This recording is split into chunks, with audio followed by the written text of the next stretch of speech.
Hey guys, ECRG here, back with another episode. As you can see by the title of today's episode, we're going to be talking about will CRAs have jobs in 2022? I never thought I'd be making an episode like this. So, what in the world could I possibly be talking about? Will CRAs have jobs in 2022? Typically, the rule of thumb with CRAs is they're always going to have jobs, they're always going to be needed, they're always going to have work. Who else is going to be the workhorse of the clinical research industry? Typically, it's the CRA. But will they have jobs in 2022? That's the big question, guys. So before we dive into that, just want to let you guys know about the resume review program. If you haven't had your resume reviewed yet, and you are having a hard time getting into the clinical research industry, you're doing yourself a disservice. Email me, eliteclinicalgroup@gmail.com, to get more information on that. If you're having a hard time with interviews, let's say you are submitting applications and you're getting responses back, but after the interview, you're not getting any job offers. So that clearly indicates there's a problem with your interviewing style.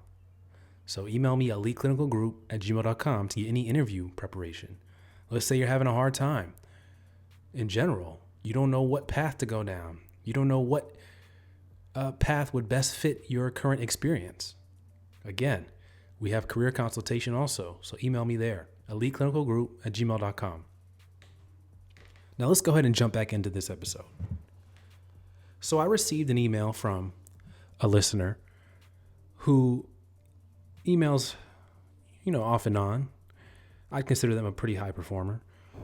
They've done a lot of great things in the industry, but I don't want to necessarily put this person out there. So I'm, of course, going to keep their information private. So if you guys ask any questions or anything like that, I'll keep your information private also, unless you deliberately ask me to, or you say you don't mind if I share your name or whatever. But this person basically asked, and I thought this was interesting, that why this person would think that. They said they wanted to jump back into the CRA job market in 2022.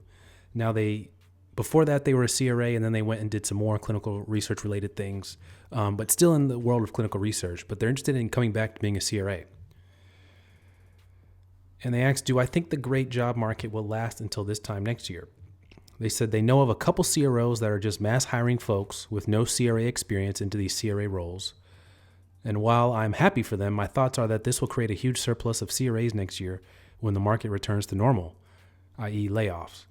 So I think myself and many others will have a hard time finding a permanent CRA position in 2022. What are your thoughts? I've always valued your feedback. Take care. So I thought this was interesting that this person would email this in. Why would they think that it'd be hard for people with CRA experience to have a job in 2022? Why would they think that? So as we dive a little bit into their email, they talk about the mass hiring of people who are CRAs, but or who are hired on as CRAs without a lot of experience. So they're hired in by the CROs. Now, this is something that the CROs do every single year, every month really. They have these CRA training programs that they're bringing in people with no experience or people with 1 or 2 years of experience. And if you're interested in being a CRA, I recommend you look into these programs too. But they do this every year, every month, guys. This is nothing new. So I've actually heard the opposite. So during 2020, in the beginning parts of 2021, still dealing with the pandemic, I haven't seen CROs hiring that much. In fact, I talked to one recruiter, and he said that they are just now, in the early parts of 2021, starting to kind of get back on track with their hiring. They all went on hiring freeze during 2020. They didn't know what was going to happen. They didn't know if the pharma companies tightened up for sure, which means that the CROs tightened up, because all they are is a middleman. So if their boss isn't paying them, they're not getting paid.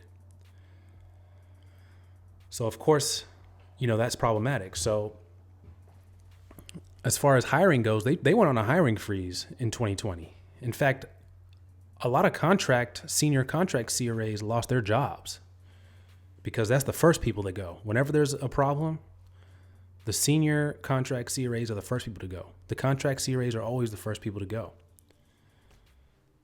So why would that mean that it would be harder for people in 2022? As far as I'm concerned, there's going to be way more jobs in 2022 in general, because there's going to be way more studies. People are going to be coming, CROs, pharma companies, sites are going to be all coming back online a little bit more. They're going to realize the importance of clinical research, even though they've been operating this whole time. They're going to realize the importance of clinical research. There's going to be way more studies. There's not going to be the fear of being shut down, by the government or anything like that. Because remember, in the early parts of the pandemic, companies didn't want to send their CRAs out because, hey, look, restaurants were closed. How are the CRAs even going to eat? There's no flight. I mean, even now, a lot of the flights I used to take were direct. Now I'm having to do layovers in crazy places. It's just hard to travel around right now, just because of the flight situation. So you can imagine in the height of the pandemic, it was very, very different. So yeah, they talk about the mass hiring. I'm not really worried about a CRO here or a CRO there hiring, CRAs. But as far as I'm concerned, someone with experience, a CRA with experience, is always going to hold more value than someone who doesn't have any CRA experience. They're always going to have, way more experience and they're going to be highly sought after versus someone with no experience. And that's because they already know how to do the job. They don't have to train them. They already know what these different visits are. They already know what to do. That's why. So someone with a lot of clinical research experience and they're going to be a CRA, to me, that just means good things for that person. So you know who you are if you are listening to this. I would not be worried about that at all, about having to compete with these people for a job, because if they have someone who's only got 1 year of experience and you've got 5 years experience as a CRA, they're going to choose you over them 10 out of 10 times pretty much. Especially when they have you in the interview and you talk about how you know how to do, evaluation visits, you know how to do initiation visits, you know how to do the routine monitoring visits, you know how to do closeout visits, and the other person only knows how to do, the routine monitoring. They're pretty much going to choose you over them anyway. So that's not something I'd really be worried about at all. I wouldn't be worried about that at all. So hope that's helpful, guys. CRAs will have a job in 2022. And it's not like an influx of inexperienced CRAs are going to overtake the more experienced CRAs. Now, only in the midst of the pandemic, the high paying senior CRAs are the first to go, because they have to pay them a lot of money to sit around and do nothing. So they cut them off first because they have these huge salaries they can offload. So that's the only reason why, they may have been cut off in 2020 and 2021, early 2021, but not anymore, guys. Not anymore. As things starting to open back up, expect the market to open back up. For those people that are interested in entry-level roles, I expect you to have more opportunity there. So it's really going to be beneficial to everybody when things open back up, as far as getting jobs, moving from job to job, things of that nature. So hope this was helpful. Take care, guys.